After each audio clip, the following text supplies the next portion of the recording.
FiOS. Yeah, meanwhile, back to that potential railroad strike. The president calling on Congress now to avert it ahead of the December 9th deadline. A tentative deal was made in September, as reported, but since then, 4 unions have rejected it.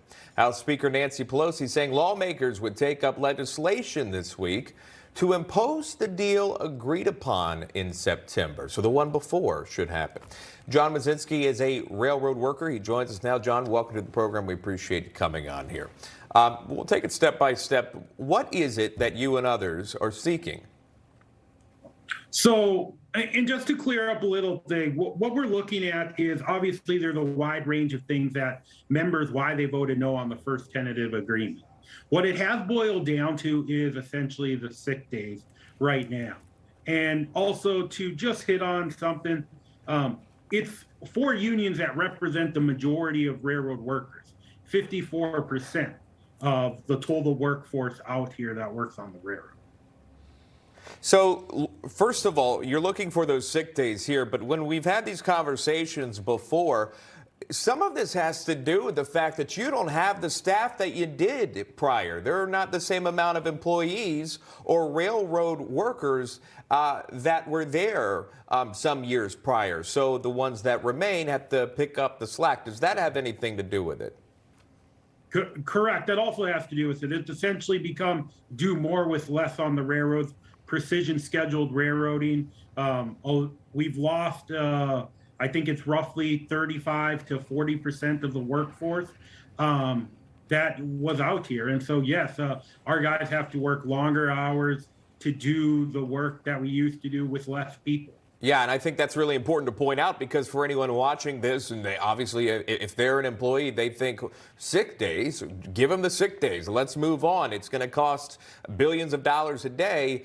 Maybe we should give them the sick days here, but it's important to know why that is not being given out, at least at this time. We'll see if that happens. So we talked about that early deal back in September, which obviously was not solidified. But if Congress got an action on this, passed legislation enforcing the previous agreement to go through, what would be your mindset if that happened? What would be your thoughts on that?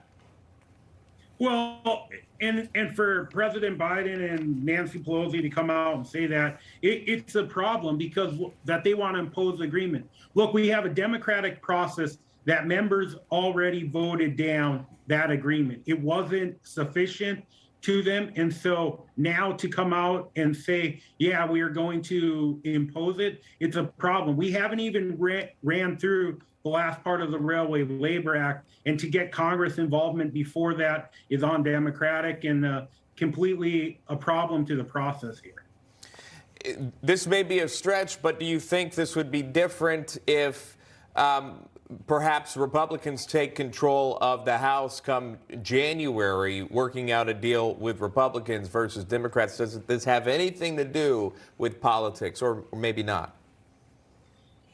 It's tough to say. I wish I could, but you never know how it is. I mean, look, to be honest, whether Republican, Democrat, it is very tough to trust and put your fate in the hands of politicians. Mm-hmm. It just is. And that's why we have the process that we have for us to negotiate and try to reach a deal. The members rejected. And now for Congress, if they do get involved, and the president to put out that message here last night to impose it, that is a problem. It pulls at the whole process, organized labor, and it's tough to claim you're the most pro-union president ever when you put out a statement like that. Yeah, he will be making an announcement here today. I believe this is going to happen in Michigan, talking about that and the potential railroad strike. I'll let you go, John. Last question. Do you foresee an actual railroad strike happening come December 9th?